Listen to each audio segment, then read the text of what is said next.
It's Christmas Day, 1944. Australian troops in Bougainville off New Guinea have taken impossibly difficult positions off the Japanese and are now coming face to face with enemy forces on Pearl Ridge. But despite the peril, the carnage, horrific conditions on the ground, those troops weren't going to let Christmas go unmarked. This is the story of how two stand-in Santa Clauses in a single-engine mechanical sled of sorts wound up crashing behind enemy lines and lived to tell the tale.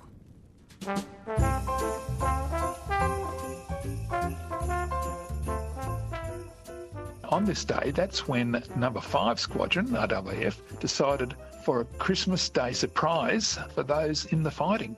So a collection was taken, and there was pretty quickly a large supply of puddings, cakes and stuff, and they combined that with the latest mail from home. And so for this Wirraway aircraft, they loaded up the bomb racks with canisters filled with the Christmas hampers and the letters and stuff. And they found two pilots willing to risk life and limb to do the drop. Flight Lieutenant Gilbert Corey was a grazier from Dalveen, south of Warwick, who participated in 107 strikes and attacks over 3 operational tours, including 18 dive bombing strikes, a number of which were in the face of heavy anti-aircraft fire.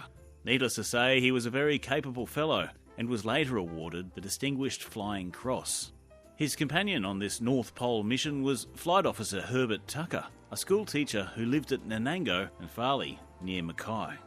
Now, what happened, and this was a bit of an omen, someone took a photograph before they went on the mission. That caused problems with both Corey and Tucker. They were really superstitious about taking pictures before a mission, so they were pretty anxious. Anyway, despite the bad omen and the bad weather, they took off at 10:45 a.m. on Christmas morning, 1944, to do their Santa Claus bombing run.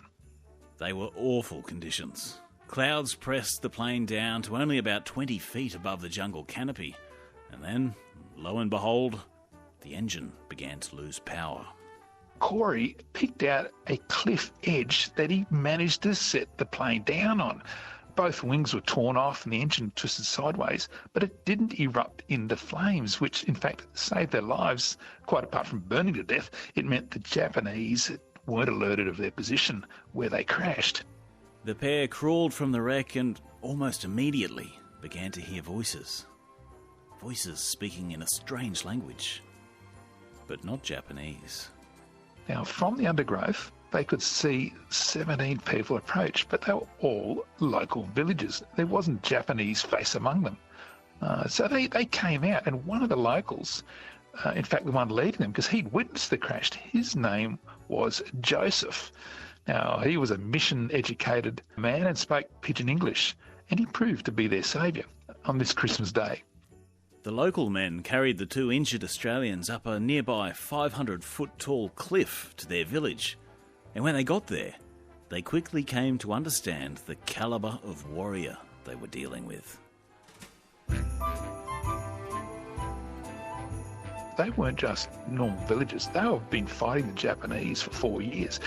There were stories of rows of Japanese skulls on the huts of their village. Into this village Corey and Tucker went, and they enjoyed a Christmas dinner of sweet potato baked in banana leaves, followed by dessert from the undelivered Christmas hampers from their plane. Now, Christmas hymns were sung by the villagers, and they were sung in their native language. So it would have been a beautiful Christmas day, never to be forgotten. But of course, their plane was kaput. They were injured and recovering, they had no way of getting back to base, and there was the ever-present threat of Japanese troops raining down bullets on the hostile village. While Corey and Tucker were recovering and living with the natives in the jungle, several times the Japanese came within just miles of their position, but the natives, the heroes of the story really, they either fought them off or pushed them away.